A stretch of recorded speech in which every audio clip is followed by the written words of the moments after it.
Hi, this is Raji from Anu RB Math Solution. Integral chaptersல exercise 7.1ல நம்ம 17th sum பார்த்தீங்கன்னா அதே மாதிரி போன சம் மாதிரியே இதுலேயும் 3 பாட்டாக கொடுத்துருக்காங்க. இங்கே வந்து ரூட் எக்ஸ்ன்னு இருக்குது. ஸோ ரூட் எக்ஸ்ன்னு இருந்தால் நான் எப்படி எழுதணும்னு இருக்கேன்னா ரூட் எக்ஸை வந்து எக்ஸ் பவர் 1/2 அப்படின்னு ஃபர்ஸ்ட்டு நம்ம சேஞ்ச் பண்ணிக்கணும். ஓகேவா? அப்போ சேஞ்ச் பண்ணி எழுதும்போது 2x square minus 3 into sin x plus 5x power 1/2 இப்படி கிடைக்கும் நமக்கு ஸ்டெப்பு. ஸோ இப்போ என்ன பண்ணணும்னா 3 பார்ட்டாக இருக்குது. இந்த மூணுத்தையுமே நம்ம ஸ்ப்ளிட் பண்ண போகிறோம். Okay, now split this integral அப்படின்னு சொல்லி நம்ம இப்போ ஸ்ப்ளிட் பண்ண போகிறோம். ஸோ இப்போ ஸ்ப்ளிட் பண்ண போகிறது பார்த்தீங்கன்னா 2 கான்ஸ்டன்ட்டு எக்ஸ் ஸ்கொயர் மட்டும் உள்ளே இருக்கும், dx minus 3 integral sine x dx plus 5 வந்து கான்ஸ்டன்ட் இல்லையா, ஸோ வெளியில் வச்சுக்கிறோம். எக்ஸ் பவர் 1/2 மட்டும் நம்ம வெளியில் வச்சுக்கிறோம். ஓகேவா? ஸோ இப்போ இந்த மூணுத்துக்குமே ஃபார்முலா என்னென்ன வருது அப்படின்னு பார்த்தீங்கன்னா first ஒன்க்கும் last ஒன்க்கும் X power n formula வரும். ஸோ இந்த ஃபார்முலா ஆல்ரெடி உங்களுக்கே தெரியும். ஸோ இதே ஃபார்முலாவை தான் நம்ம இந்த ரெண்டுத்துக்கும் அப்ளை பண்ண போகிறோம். செகண்ட் பார்ட்டுக்கு பார்த்தோன்னா integral sine x d x equal to minus cos x plus c. So இந்த ரெண்டு ஃபார்முலா தான் இப்போ நம்ம இதில் யூஸ் பண்ண போகிறோம். ஓகே, ஸோ இந்த இன்டெக்ரேஷன் சாப்டர் பொறுத்த வரைக்கும் நிறைய ஃபார்முலாஸ் இருக்குது. நீங்கள் ஃபர்ஸ்ட்டு ஃபார்முலாவை ப்ரிப்பேர் பண்ணால் மட்டும்தான் உங்களால் கொஸ்டினு ஆன்சரு எல்லாத்தையுமே வந்து கம்ப்ளீட் பண்ண முடியும். ஓகேங்களா? ஸோ ரெஃபரன்ஸ்க்கு நான் ஃபார்முலாவை டிஸ்கிரிப்ஷனில் டேக் பண்ணியிருக்கேன், நீங்கள் பார்த்துக்கோங்க. இப்போ நம்ம இந்த இடத்துல 2 அப்படியே போட்டிருக்கோம்.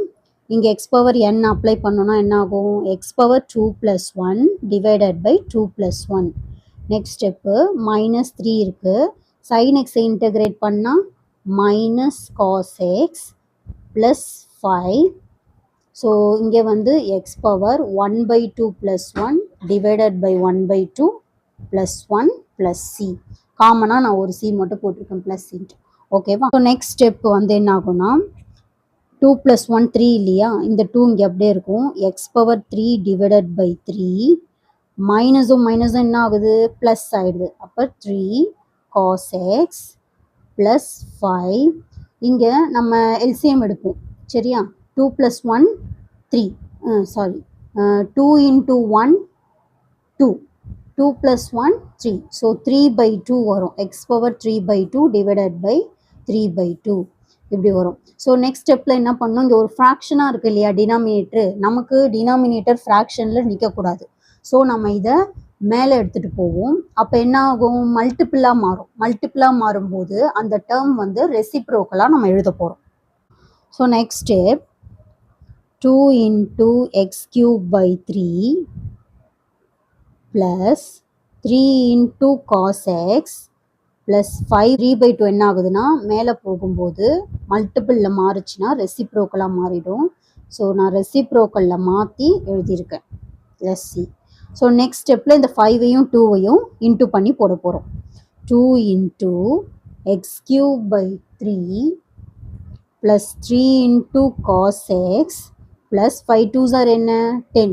10/3 X power 3/2 plus C. therefore